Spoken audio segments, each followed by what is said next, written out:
everyone, my name's Rosie and I'm the founder of Poppy's Parties. Today this is one for the mums and dads. So here goes, here's my 5 top tips for throwing the perfect birthday party. So tip number 1.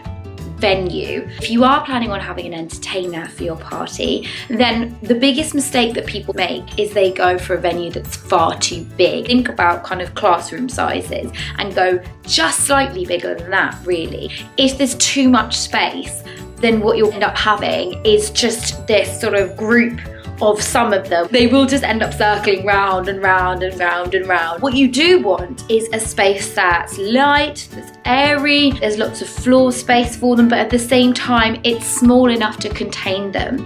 You'll really find it makes a huge difference to the party, and you'll find it makes a huge difference to the entertainment as well. So, okay, top tip number 2, decorations, balloons. Everyone loves balloons at birthday parties. Tie them up and have them on the walls, on the table. Just don't have them on the floor. You'll get a kind of contingent of 4 children who will pick them up and just hit each other over the head with them the whole time. Stop it, put it down, put it down. The second thing you'll find is obviously balloons pop. There will be a few children where that noise is really loud for them. It'll freak them out, and sometimes it'll make them sort of withdraw into themselves a little bit more. A great tip that we do at Poppy's Parties with our packages is we make sure that when we do the helium balloons, there's enough for every child to take one home, not wasting them. And it also means that you are giving out a helium balloon at the end, which means you're going to be like the sickest parents ever. Helium gas is not as expensive as you think, and you can either buy a reusable canister, you can hire one out from a reputable gas company, or you can just buy a disposable canister. Obviously make sure that you recycle it. Tip number 3, not overloading your party. If you went to an adult party and there was a bar and then there was a band playing and then maybe there was even someone wandering around doing circus, you wouldn't find this situation, someone talking to you and then just going, "There's circus over there." That's exactly what will happen at a children's party. Children can't process all this stuff going on as quickly as adults can. It's really important not to overload them. So if you have an entertainer, don't have a bouncy castle as well. Half the kids will be going onto the bouncy castle, the other half will be trying to listen to the entertainer. If you throw everything at them at the same time, it's going to be too much, and it's basically just going to be white noise. A lot of people don't see food as a distraction, but again, for children it is. Why would they know that you're not supposed to just get up and have some food? Just make sure that you're kind of structuring the party. Make it work for them by just keeping it nice and structured and giving them one thing at a time to do, and they will have such a great time if you do that. Tip number 4. My next tip is all about catering. This is such a sore subject for mums and dads alike. I have genuinely had people call me in tears because they don't know what to put in the sandwiches.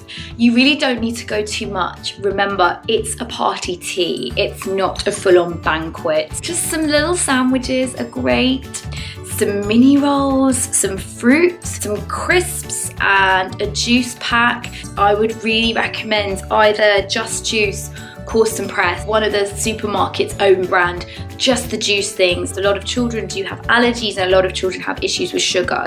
You'd be surprised how many of the fruit shoot type drinks contain a horrible amount of sugar. Unfortunately, you have to be a bit boring at a children's party. I once made the complete rookie error of putting some lettuce in a children's sandwich. Turned round, his poor mum was just had to take this horrible mush. Just plain, just cheese, just ham, maybe have some sausage rolls if you're feeling a bit adventurous. Next tip, this is all about your guest list. The endless nights of trying to figure out who is coming to your child's party. I'm thinking I'm not going to invite Layla, but if I don't invite Layla, then I can't invite Timothy because the mum's supposed to go to my yoga class. I'm pretty sure this is on a par with sorting your wedding guest list out. Where's more coffee? Don't be afraid to not invite everyone. That's really hard. It gets to a point in a children's party where too much is just too much. Most entertainers will only do a party for 30 children or under, and there is a good reason for that. That's in keeping in line with government guidelines in terms of ratio. Anything over that will present a health and safety problem. Bear in mind, anything over 30 children is a lot of children in one room, so the experience will be somewhat diluted. The best way to try and combat that, I think, is if you do have family, just have something separate for them at home. Just say, come over for some tea and cake. I'm sorry we can't invite you to the hall party, but he's having his whole class there. Don't feel like you can't do that. At the end of the day, you want to be enjoying the day just as much as anyone else. You don't want to be stressing out, and you don't want to be feeling like you're basically crowd controlling for 2 hours. My final thing to say, it's not really a tip. Trust yourself when you're doing a party. Don't panic. So many parents have a massive panic about these parties. You're doing great.